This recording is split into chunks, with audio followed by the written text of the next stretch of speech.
Rũhonge rwa ũthuthuria wa ciĩko cia wĩkinaĩ DCI rugĩte andũ 485 nĩo maikĩtio ngono magĩkuruhanio na mũrũrũngano wa tarĩki 25 mweri wa 6 mwaka ũyũ, na gatagatĩ-inĩ kao 448 nĩ makinyĩtio igoti-inĩ gũkũ nao 37 makĩbũngwo mabũri. The charges range from murder, terrorism, rape, gang rape, arson, obstruction of police officers while on duty, breaking and stealing, robbery and as well robberies with violence, stealing from locked motor vehicles, incitement to violence, handling stolen goods, malicious damage to property, and possession of illegal firearms.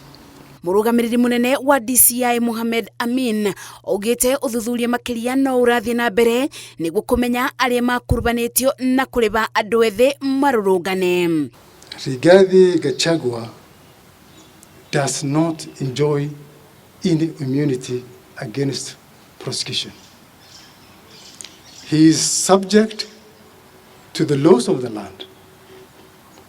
If in our investigations he is found to have been involved in any criminal activity, perpetrated any criminal activity, aided or abetted any criminal activity, then appropriate action will be taken against Rigathi Gachagua. Gũkinyĩria rĩu mĩcinga ĩrĩ ĩrĩa yaiyirwo kuma ceceni-inĩ cia borithi itiganĩte mũthenya ũcio nĩ icoketio na ĩngĩ ithatũ no ĩrethanwo nayo. We also call upon all the victims of the thuggeries, those whose shops were looted, property destroyed, and who are yet to report to the police station to come over and report to the police station so that they will be able to assist in the investigations. Rũhonge rwa DCI no rũnyitĩrĩire atĩ mũrũrũngano wa tarĩki 25 rĩarĩ igeria rĩa kũtharĩkĩra cikaro na wabici cia thirikari.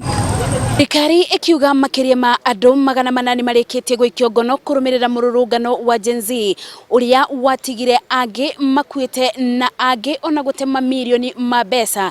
Rĩu kĩrĩa gĩetereirwo nĩ kuona kana nĩ kũrĩ mũteti egũkorwo agĩikio ngono kũrũmĩrĩra ũthuthuria ũrĩa ũrathiĩ na mbere. Ngĩribotera Inoro TV ndĩ wabici-inĩ cia DCI kaunti-inĩ ya Nairobi, njĩtagwo Masi Wadia wa Mũrĩithi.